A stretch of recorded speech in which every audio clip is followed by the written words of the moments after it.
Welcome to Living Local with Lori. Hi, I'm Lori Johanneson, a top performing realtor in Naperville and the surrounding suburbs. My goal with Living Local is to connect my friends, my family, and my clients with other local area experts. I am happy to have back on Blake Rosenberg, one of my preferred attorneys, to talk through the as-is contract. This year, we've had a lot of people trying to win multiple offer situations with as-is. So I'd love to hear from you what that experience has been like for you. Excellent. Well, thanks for having me back. So when it comes to a contract, there are three main paragraphs that deal with the inspection. The first one is paragraph 12, which allows them to request any items for health and safety and major items that come up in an inspection. Paragraph 36 is the as-is paragraph, which specifically removes paragraph 12 from the contract. The buyer still has a right to conduct an inspection, but the buyer does not have a right to request repairs and or credits. Rather, they can either provide notice that the condition is unacceptable and they're terminating the contract, or they can move forward with the contract. The third paragraph of the contract is paragraph 11, which waives the inspection. That's kind of like one step past as is, which says the buyer is not even going to conduct an inspection. What I'm seeing a lot in the market now is that to win multiple offers in this competitive market, buyers are coming in as is and then requesting either a repair or a credit. I think the reading of the contract is that would put them in breach. But attorneys are getting creative in different ways of doing this. For example, I've had an attorney make it a modification that they're modifying the contract to remove the as-is paragraph and then ask for something. I've had attorneys, what is commonly done is they provide notice that the condition of the property is unacceptable. However, if the seller is willing to do the following repairs or provide the following credit or price reduction, the buyer will move forward. That second way of doing it, I would say it's creative, but I would say it's more in line with what they can do because they're essentially providing notice that the contract's unacceptable and therefore terminated, but they're saying, hey, however, we're willing to move forward on the following conditions. So it's kind of like terminating the contract and then picking up the phone and calling the seller and saying, I still want to buy your house, but I'm no longer willing to buy it for X. I want to buy it for X minus 5.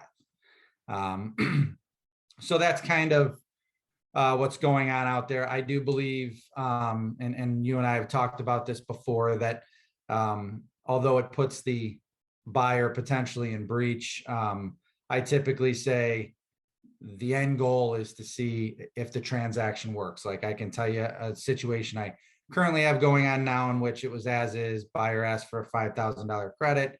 My client went and got estimates, believed the estimates were lower. In communication between the realtors, the buyer was only willing to accept the $5,000.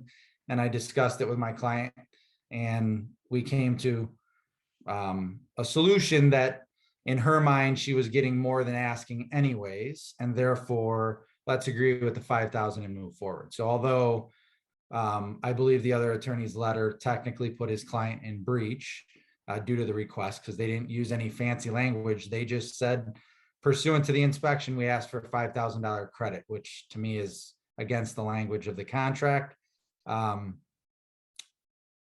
It just made sense for the client. The bottom line, she was getting more than she originally went into the sale to do, and therefore it made sense to give the 5,000 and move forward because there were a couple items that had popped up that she was unaware of.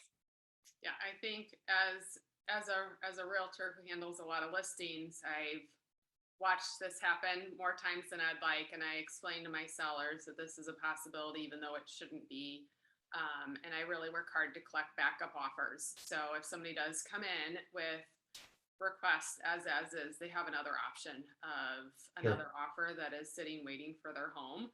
And so it's just, very good information that everybody should be aware of. And buyers, if you're going to say as is, just be a person of your word and stick through it and realize that there's no such thing as a perfect home. Even new construction, there's going to be some issues that are going to arise. So this is very helpful. I appreciate an attorney's opinion of it, and for you to share this with everybody who's watching. And as always, I'd love for you to share a fun fact or story. Sure. This is more, it's with our firm, but it was on a file that my partner handled. After closing, she got an email from the opposing counsel that the buyer's dog had dug up her seller's previous pet that had passed away and was buried in the backyard. And to be honest with you, when it popped up and my partner and I started talking about it, I had to start looking up ordinances to find out, are you allowed to bury an animal in your backyard? And technically you are not in most counties.